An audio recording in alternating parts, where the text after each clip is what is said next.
नमस्कार my lovely viewers, welcome to my YouTube channel দিব্যানানিস mushroom. আশা করি যে যেখানেই আছো সবাই সুস্থ আছো, কারণ এই প্রচণ্ড গরমে ভালো থাকার থেকে সুস্থ থাকাটা বেশি জরুরি। সবাই সাবধানে থেকো, কারণ এবার গরমে অন্য গরমের তুলনায় তাপমাত্রা অনেক বেশি। এই প্রচণ্ড গরমে যে শুধু মানুষ একাই কষ্ট পাচ্ছে তেমনটা কিন্তু নয়, জমির ফসল তাপে নষ্ট হয়ে যাচ্ছে। যেসব প্রাণীরা সবসময় পথে থাকে, বিশেষ করে কুকুর, বিড়াল, গরু, এরা কিন্তু সত্যিই খুব কষ্টে আছে, কারণ ওরা কিছু তো মুখে বলতে পারে না। তোমাদের কারো পক্ষে যদি সম্ভব হয় কোথাও একটু ছায়া জায়গা দেখলে ওদের জন্য একটু জল রেখে দিও, বেচারারা খেয়ে একটু কোনো রকম নিজেকে সুস্থ রাখতে পারবে হয়তো। আর আমার মতো যারা ঘরের ভেতরে, পাকা বিল্ডিংয়ের ভেতরে বিশেষ করে মাশরুম চাষ করছেন, আজকের ভিডিওটি তাদের জন্য।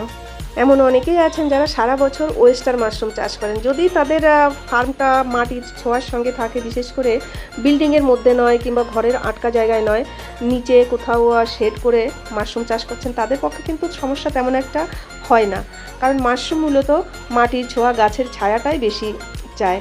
তো তাদের জন্য সমস্যা নেই, সমস্যা তাদের জন্য যারা ঘরের মধ্যে, বিশেষ করে পাকা জায়গায়, চারিদিকে ইটের দেওয়াল, এমন জায়গায় মাশরুম চাষ করছেন। তারা যদি মনে করে থাকেন যে আমি সারা বছরের মতো এই গরমে ওয়েস্টার মাশরুম চাষ করব, ভুলেও কিন্তু সেটা করবেন না, কারণ কোনো কিছুর বিনিময়ে এই তাপমাত্রা, ইটের গাঁথনির ভেতরে, বিল্ডিংয়ের ভেতরে এই তাপমাত্রা ঠেকানোর মতন পরিস্থিতি নেই, একমাত্র এসি ছাড়া। তো যতটুকু খরচা এসি দিয়ে মাশরুম বানাতে আসবে আপনার একটা রুমের মধ্যে, তা বিক্রি করে সেটা লাভও হবে না। তো কাজেই এই গরমের মধ্যে বিল্ডিং রুমের মধ্যে বিশেষ করে ওয়েস্টার মাশরুম চাষ করার কথা মাথার থেকে ছেড়ে দিন।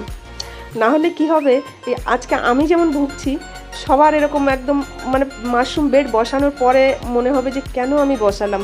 অনেক সময় কান্না পেয়ে যায়, এত পরিশ্রম করি এই মাশরুম চাষ করতে গিয়ে, চিন্তার বাইরে। আমি একা একটা মেয়ে মানুষ, যেখানে পুরুষ মানুষ হাঁপিয়ে যায় মাশরুম চাষ করতে গিয়ে। এবং এই প্রচণ্ড রোদে গরমে মাশরুমের কাজ করা কতটা কষ্টদায়ক, যারা মাশরুম চাষে আছেন তারা নিশ্চয়ই বুঝতে পারছেন। সেটা ঘরের মাশরুম চাষি হোক কিংবা বাইরের মাশরুম চাষি হোক, কষ্ট কিন্তু মানে কাজের বেলায় একই রকম সবার ক্ষেত্রে। শুধু মাশরুম চাষের ক্ষেত্রে যারা ঘরে চাষ করছেন তাদেরটা আলাদা হয়ে যায়, কারণ ঘরের তাপমাত্রা প্রচণ্ড বেশি হয়ে যায়, কোনো কারণে ঠেকানো যায় না। আর বাইরের তাপমাত্রা কোনো রকম জল স্প্রে করার পরে সেটা একটুখানি কুলিং অবস্থায় আসে। দেখুন, আমি বড় বেড বসিয়েছিলাম, বেডগুলো এমনভাবে নষ্ট হয়েছে, একটা মাশরুম আসেনি। যখন আমি মাশরুম রুমের মধ্যে যাই, এত কান্না পায় যে আমি কত কষ্ট করে এই বেডগুলো তৈরি করেছি, সেই প্রথম থেকে শেষ অবধি প্রচণ্ড আমি এদের দিকে মানে যত্ন করি। আর বিশেষ করে আমার মাশরুম আমি কখনো পয়জনিং কোনো কিছু, হার্মফুল কোনো কিছু ব্যবহার করি না, না ফরমালিন, না অন্য কোনো বিষাক্ত কিছু। আমি সবসময় বয়েল করি, তারপর মানে পরিষ্কার পরিচ্ছন্নতার দিকে সবসময় এতটা বেশি নজর দিই যেন আমার ফার্মে ফাঙ্গাস না লাগে, ভাইরাস না লাগে। দেখুন, আমার গরমে মাশরুম বেডগুলো নষ্ট হয়ে গেছে, তবু ফাঙ্গাস কিন্তু লাগেনি। আমি এতটা সাবধানে আমি বেডগুলোকে রাখি। মাশরুম রুমের মধ্যে যাওয়ার আগে আমি হাত পা ধুয়ে স্যানিটাইজ করে তারপরে আমি যাই। তারপরেও যদি ফসল না পাওয়া যায়, তখন সেই কষ্ট না কাউকে বলে ঠিক বোঝানো যায় না, যে মানে অনুভূতিটা কেমন হচ্ছে। আমি নিজেকে স্বাবলম্বী করতে অত্যন্ত পরিশ্রম করছি, আর সেই পরিশ্রমের মূল্য যদি না পাই, খুব কষ্ট হয়। ভেবেছিলাম রুমের মধ্যে 23-24-এর বেশি তাপমাত্রা উঠছে না, হয়তো বা মাশরুম বেডের কোনো সমস্যা হবে না, আমি ঠিক ফসল তুলতে পারবো।